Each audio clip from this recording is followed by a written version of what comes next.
The most important thing that you ever need to know about a covert narcissist is that they are a grandiose victim. What does that mean? Well, when you think about an overt narcissist who has to be the most special, who has to be the greatest, the covert narcissist has to be the biggest victim. The biggest victim. They are grandiose victims. They will transform any relationship into a victim cycle. And so, if you are a good, caring, and trusting person, if you are somebody that is committed to making a difference, these people will attach to you like ticks on a rabid stray dog. Like covert narcissists play the damsel in distress victim card because that is their identity. You see, they need narcissistic supply in the form of grandiose victimhood, entitled victimhood. There's nothing that makes a covert narcissist angry than having their entitled victimhood removed by somebody that cares about them. That when you love a covert narcissist, you are by default going to cause a narcissistic injury because your love pulls out the stops. They can't make excuses for their suffering, that their life trajectory has been dismantled by victimhood.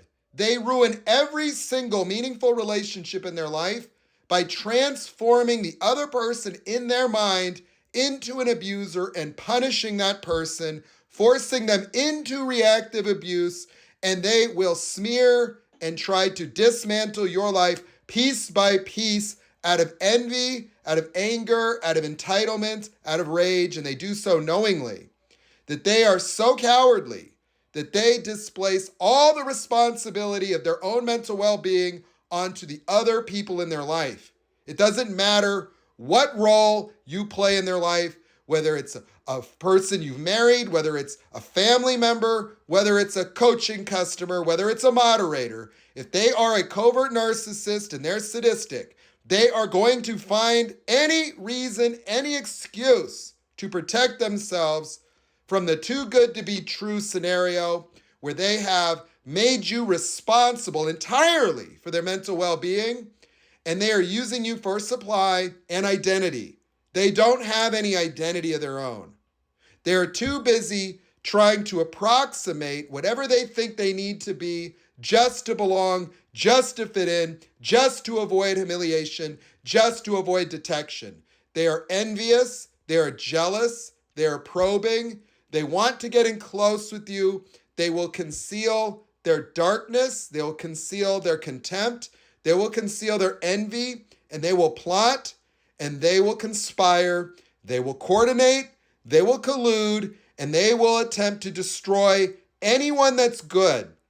They are called demonic for a reason, because they're demented, they're sadistic, they are delusional, and they will make no literal stops to destroy your life. And if they can destroy it in the most complete sense, they will use any channels available.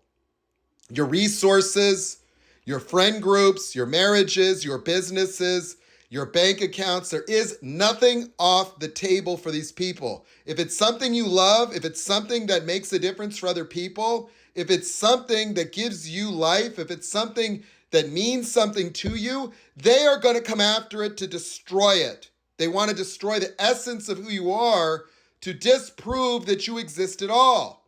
That they are so cowardly when it comes to their deceit, their own self-betrayal, and their own projected, entitled, grandiose victimhood, that they need to prove that you are not what you think you are.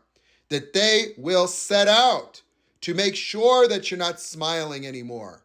That anything that you do that you love, whether it's a talent, whether it's an art form, if it's anything that gives you any sense of self, positive, socially, if it's something that people can acknowledge as a gift, they want to take it and destroy it and ruin it, and they want to stomp it out. And guess what? It's never enough.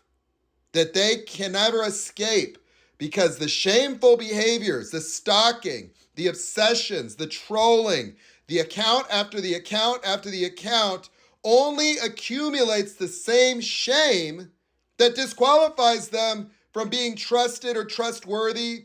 They literally propagate their own loss of control, that their paranoid ideations, their obsessions with other people force them to be stalkers. They have to be stalkers to try to give themselves the illusion of control because their obsession, their paranoid ideations, their role reversal, all that projecting, they need to conceal it and bury it with walls of justification. They're such anxiety-fueled people that even their access to their own imagination and memories is limited, enabling them to build walls of story, analytical self-talk that prevents them from even acknowledging the truth of who they are. They get injured and upset when the reflection of the past is revealed to them, jogging those memories and bringing up the shame and the humiliation that comes along with being somebody that would self-sabotage and then jump on the railroad tracks to claim that you're the victim. The danger with them is they will set you up to destroy you socially. They will put you behind bars if they can. They will clean your bank account. They will ruin your reputation in any and all aspects of your life. Whatever leverage, whatever ability or access they have, they will literally swear an oath to the most unholy of unholies to make your life miserable, to destroy your life, and God forbid you do something to self-harm. Oh, they would have crocodile tears at your funeral while having joy within their heart.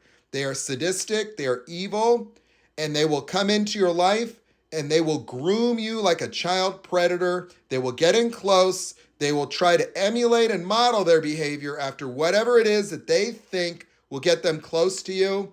And if there's anything good within you, that by default is going to trigger them to want to destroy you. They cannot coexist in a world where good people exist because their entitled, grandiose, pervasive victimhood, which permeates every area of their life and every situation they exist within, does not have the space for the authentic you to emerge. You're but a phantom in their world because they refuse to see you. They refuse to acknowledge you. They negate, they negate, they negate. Now, on the front end, they will idealize and idolize you because you need to be perfect as the only thing that can fix them, because as a victim, they make new people automatically responsible for themselves, feasting off your positive energy, retaining the emotionality of young children that are playing peekaboo with mommy.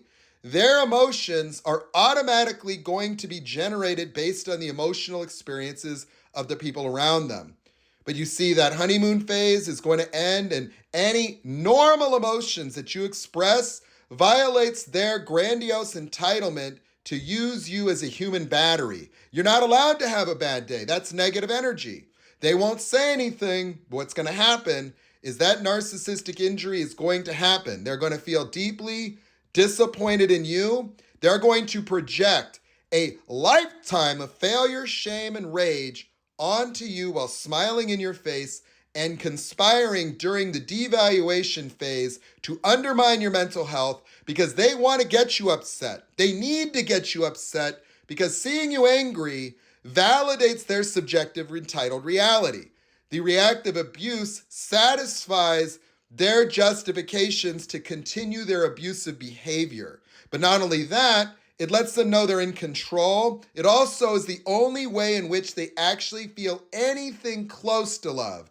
Because if they can get to you, if they can make you upset, if they can bring out your passion, if they can affect you, not only does it give them the grandiose sense of control, power, and intellectual superiority that they desire, especially over more talented and intelligent people, but it helps them justify their corruption, their malignancy, and their evil. That seeing you get angry fits the narrative of their victimhood. And so they will do anything in their power to become your victim, undermine your mental health, confuse you, and have you think of yourself as a bad person and everyone in your life thinking of them as a good person. They are toxic, they're malignant, they're useless, they're hopeless, and they need to be identified and left alone and socially isolated. They are dangerous.